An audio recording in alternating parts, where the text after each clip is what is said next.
Welcome sa DRS 2.0. Fresh at nagbabagang happenings ba ang hanap mo? Mga padabarkads man yan o mga trending topics? Pwes, sagutin natin yan. Kaya naman isubscribe nyo na ang ating channel para sa mga nagbabagang balita everyday. Welcome back again sa ating YouTube channel mga Kadabarkads, and for today's video, ang pag-uusapan natin ay tungkol sa mga importanteng kaganapan sa loob at sa labas ng Itbulaga. So kanina po mga Kadabarkads, bago po mag-live ang programa nga Itbulaga, nag-live muna sa TVJ na page si Raisa May Dizon. Ito ay para po ibalita mga Kadabarkads yung good news, yung magandang balita po mga Kadabarkads para po sa maswerteng mapipili po yan para sa mga song request ninyo. At pag napili nga po yung song request ninyo mga Kadabarkads, pwede po kayong manalo ng limited edition na sweatshirt po na may nakalagay na Itbulaga. Ang color red po na yan mga Kadabarkads, yan po ang makukuha ninyo. Bali, surprise na lamang po kung ilan po yung mananalo mga Kadabarkads. Tapos, congratulations na din sa mga napili po na song request kasi meron pa kayong bonus na sweatshirt ng Itbulaga. By the way, wala po yung bayad mga Kadabarkads ha. Libreng makukuha nyo po yan sa Itbulaga. Samantalang pag-usapan naman natin mga Kadabarkads ang tungkol dito sa mga SQ natin na sobrang aga po dito sa Itbulaga kanina. Bali 7:30 pa lamang po ng umaga, nasa Itbulaga studio na po sila para po mag-rehearsal mga Kadabarkads. At katunayan yan, eto nga po yung picture na shinare ni Samantha Rescal sa kanyang Facebook page. Ang aga po ng rehearsal nila mga Kadabarkads na para bang na-miss talaga nila ang Itbulaga stage kasi ngayon lamang po ulit talaga sila nagkaroon ng pagkakataon na magkasama-samang muli na na-miss talaga ng mga Dabarkads. And alam nyo ba, sobrang saya po ng live session nila kanina mga Kadabarkads, and talagang ang dami pong nagre-request na mga song na gustong gusto po nilang makanta sa favorite po nilang Dabarkads.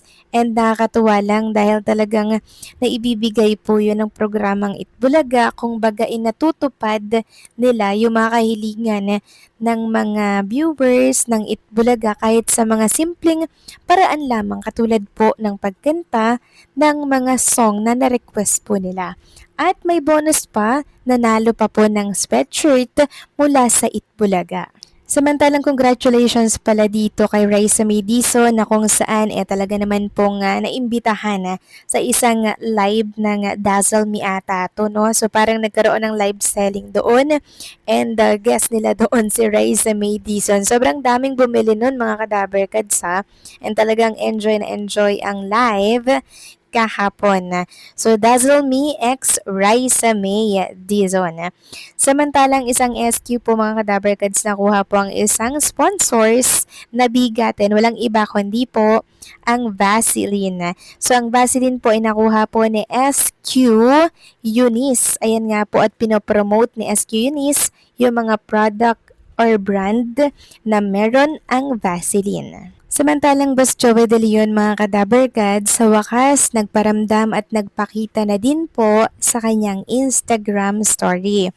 So kanina po nire-share niya yung post ng kanyang anak na si Jocas De Leon na video na kung saan ay nagpe-play po ng mga song ng TBJ. So natuwa po si Boss Joey, share niya ito sa kanyang Instagram story. Share din po ng isa pang anak, si Gio ata, yung Gio De Leon. Share din po ito sa kanyang Instagram. So ito ang isang patunay na talagang safe and okay po si Boss Joey De Leon kahit di po siya napapanood sa programang Itbulaga. Samantalang pag-usapan naman natin ang tungkol dito kay Bossing Big Soto. Mga Kadabarkads na ayaw pong iurong ang kaso at ayaw pong magpaareglo dito kay Direk Daryl Yap. Ayon kasi sa naging interview kay Direk Daryl Yap mga Kadabarkads, ayon kay Direk Daryl Yap, tuloy pa rin daw po ang pagdinig sa kaso nila ng Itbulaga host. At to be very honest daw, medyo personal din kasi siya. Kasi yung mga boss natin sa Viva are friends with those people? May posibilidad bang mauwi sa amicable settlement ang kaso? Well, at the beginning of the chaos naman, I think it's a requirement for every court to seek possible settlement. But I leave it to my lawyer, to Attorney Raymond Fortun, kung ano ang nakikita niyang magandang kay Hinatnan. But is Vic pursuing o pinursuing Bossing Vic Soto. Ibig sabihin talagang porsigido si Bossing Vic Soto na umusad talaga yung kaso kasi hindi nga po biro itong ginawa ni Direk Daryl. Sabi pa dito, saad pa ng direktor ng blockbuster movie na Made in Malacanang, sa kabila nito pinanindigan pa rin ni Direk Daryl ang kwento ng The Hour of Pepsi Paloma at umaasa pa rin siya na mapapalabas ito sa mga sinihan sa tamang panahon.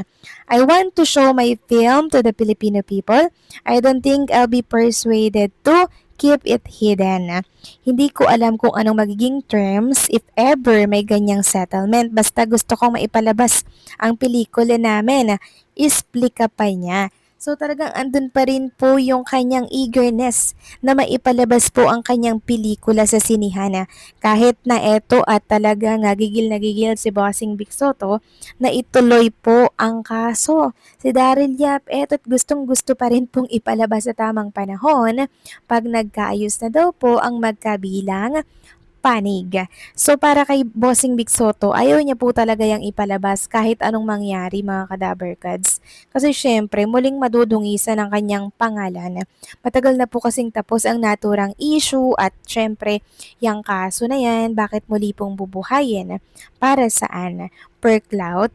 'Di ba? Kaya naman deserve ni Mr. Daryl Yap mga kadaberkads na talaga namang humarap sa ganitong usapin kasi pangalan ni Bossing Vic Soto masyadong malaki po yung kanyang sinisira mga kadaberkads at hindi po ito biro, hindi basta-basta. Pero si Daryl, palaban mga kadaberkads. Samantalang pag-usapan naman natin mga kadaberkads ang tungkol dito sa itinapat ni Vice Ganda sa programang Eat Bulaga. So may bagong host daw po itong It's Showtime. Ay dito, kapag sinami ni Bev Meme nakabog, alam mong hindi ordinaryong guest ang darating. Vice Ganda may pasabog na co-host sa It's Showtime netizens. Nagkanya-kanyang hula, excited na ang mga manonood matapos magbahagi si Vice ng isang misteryosong post tungkol sa kanyang magiging co-host sa It's Showtime. Ayon kay Vice, matagal na niyang gustong makatrabaho ang nasabing personalidad at sa wakas ay napapayag niya ito na sumama sa programa. Dahil sa kanyang nakakurious na pahayag at paunang clue, agad namang umarangkada ang mga espekulasyon online.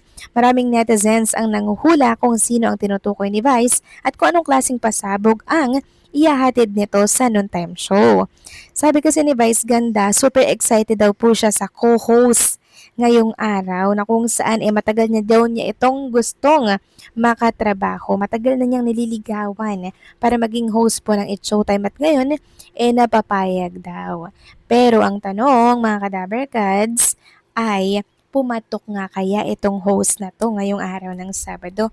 Well, magkakaalaman pa rin po yan base yan sa ratings ng mga programa. So, paano mga kadaberkads, hanggang dito lamang pong update natin. Maraming salamat po sa patuloy na pagsuporta.